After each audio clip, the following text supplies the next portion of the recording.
ನಾನು ಒಂದು ಮಾತು ಇವತ್ತು ಬಹಳ ಭಾವನಾತ್ಮಕವಾಗಿ ದೇವೇಗೌಡರು ನೋಡಿದಾಗ ಅನಿಸಿದ್ದು, ಅವರು ಸುದೀರ್ಘವಾದಂತ 64 ವರ್ಷದ ರಾಜಕಾರಣದ ಜೀವನದಲ್ಲಿ ಮೊದಲನೇ ಬಾರಿ ಇಡೀ ರಾಜ್ಯದ ಜನ ಅವ್ರು ಎಷ್ಟು ನೊಂದಿದ್ದಾರೆ ಅಂತಕ್ಕಂಥದ್ದನ್ನ ನೋಡಿದ್ದೀವಿ.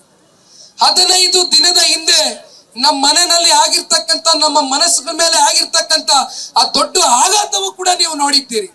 ಇಂಥ ಸಂದರ್ಭದಲ್ಲಿಯೂ ಕೂಡ ನನ್ನ ರೈತ, ನನ್ನನ್ನ ಬೆಳೆಸಿರ್ತಕ್ಕಂಥ ರೈತ, ನನ್ನನ್ನ ಮುಖ್ಯಮಂತ್ರಿ ಮಾಡಿರ್ತಕ್ಕಂಥ ಜನ, ನನ್ನನ್ನ ಪ್ರಧಾನಮಂತ್ರಿ ಮಾಡಿರ್ತಕ್ಕಂಥ ಜನ ಕಷ್ಟದಲ್ಲಿದ್ದಾರೆ.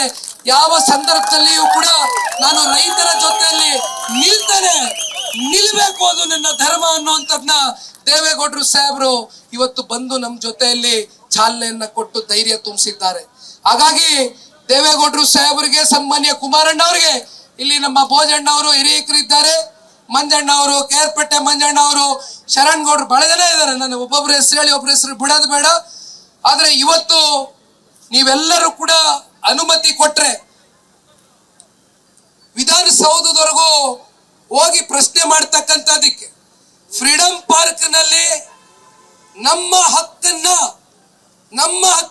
ನಮ್ಮ ರೈತರ ಭೂಮಿಯನ್ನ ವಾಪಸ್ ನೀವು ತಗೊಳ್ತಕ್ಕಂಥದಕ್ಕೆ, ಹಿಂಪಡಿತಕ್ಕಂಥದಕ್ಕೆ, ಸರ್ಕಾರದ ಮೇಲೆ ಒತ್ತಾಯವನ್ನ ಮಾಡ್ತಕ್ಕಂಥದಕ್ಕೆ ಫ್ರೀಡಂ ಪಾರ್ಕ್ ನಲ್ಲಿ 18ನೇ ತಾರೀಕಿನ ದಿನ ಸನ್ಮಾನ್ಯ ದೇವೇಗೌಡರು ಸಾಹೇಬರು ಬರ್ತಾರೆ, ಸನ್ಮಾನ್ಯ ಕುಮಾರಣ್ಣ ಅವರು ಕೂಡ ಆಗಮಿಸ್ತಾರೆ. ಬಹುಶಃ ವಿಧಾನಸಭೆಯು ಕೂಡ, ಸದನವೂ ಕೂಡ ನಡೀತಾ ಇರುತ್ತೆ. ಈ ಸಂದರ್ಭದಲ್ಲಿ ಸರ್ಕಾರ ನಮ್ಗೆ ಉತ್ತರ ಕೊಡಬೇಕಾಗ್ತದೆ. ಹಾಗಾಗಿ ತಾವೆಲ್ಲರೂ ಕೂಡ ತಯಾರಾಗಿ 18ನೇ ತಾರೀಕಿನ ದಿನ ವಿಧಾನಸೌಧಕ್ಕೆ ಹೋಗಿ ಮುತ್ತಿಗೆ ಹಾಕ್ತಕ್ಕಂಥದ್ದಾದ್ರೂ ಸರಿ, ನಿಮ್ಮ ಭೂಮಿಯನ್ನ ಬಿಡಿಸ್ಕೊಡ್ತಕ್ಕಂಥದಕ್ಕೆ ಫ್ರೀಡಂ ಪಾರ್ಕ್ ನಲ್ಲಿ ಕೂತು ಹೋರಾಟವನ್ನ ಮಾಡೋಣ.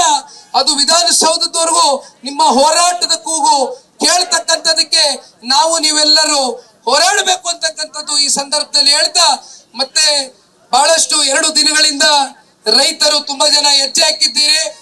ಮಳೆ ಬಂತು, ಬಿಸಿಲು ಬಂತು, ಯಾವುದಕ್ಕೂ ನೀವು ಲೆಕ್ಕ ಮಾಡಲಿಲ್ಲ. ಅನ್ನದಾತರು ನುಡಿಸ್ಬೇಕು ಅಂತ ಅನ್ನದಾತರು ಬಂದಿದ್ದೀರಿ.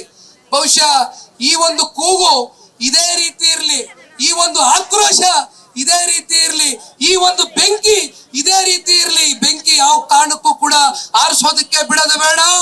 ಆರಿಸೋದಕ್ಕೆ ಬಹಳ ಜನ ಪ್ರಯತ್ನ ಪಡ್ತಾರೆ, ಎತ್ತಿಕ್ತಾರೆ, ಎತ್ಕಟ್ತಾರೆ, ಎದುರಿಸ್ತಾರೆ, ಬೆದರಿಸ್ತಾರೆ.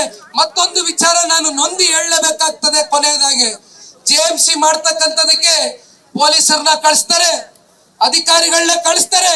ಅವತ್ತು ಪಾಪ ನಮ್ಮ ಹಳ್ಳಿಯ ಹೆಣ್ಣು ಮಕ್ಕಳು ಏನೋ ಪರ್ಕೆ ಕಟ್ಟಿ ಎತ್ಕೊಂಡಿದ್ ಏನ್ ದೊಡ್ಡ ಆಯುಧಗಳು ಎತ್ಕೊಂಡ್ರ, ಏನ್ ಗನ್ ತಗೊಂಡ್ರ, ಶರಣ್ ಗೌಡ್ರು ಹೇಳ್ದಂಗೆ ಏನಾರು ಬುಲೆಟ್ ಆರಿಸಿದ್ರ? ಯಾಕೆ ಮಾಡಿದ್ರಪ್ಪ ಇದನ್ನ? ಒಪ್ಪಿಗೆ ಇದ್ದಿದ್ರೆ, ನೀವು ಒಪ್ಪಿಗೆ ಪಡೆಯೋ ಕೆಲಸ ಮಾಡಿದ್ರೆ, ನೀವು ಕನ್ಸೆಂಟ್ ತಗೊಂಡಿದ್ರೆ ಯಾಕಪ್ಪ ನೀವು ಕದ್ದಿ ಮುಚ್ಚಿ JMC ಮಾಡಕ್ ಬರ್ಬೇಕಾಗಿತ್ತು? ಅದಾದ ಮೇಲೆ ಏನ್ ಮಾಡ್ತೀರಿ? ರೈತ ಹೆಣ್ಣು ಮಕ್ಕಳ ಮೇಲೆ, ರೈತ ಮಹಿಳೆಯರ ಮೇಲೆ FIR ನ ದರ್ಜಿಸ್ತೀರಿ, FIR ನ ದಾಖಲಿಸ್ತೀರಿ. ಇದರಿಂದ ಅರ್ಥ ಏನ್ ಕೊಡುತ್ತೆ?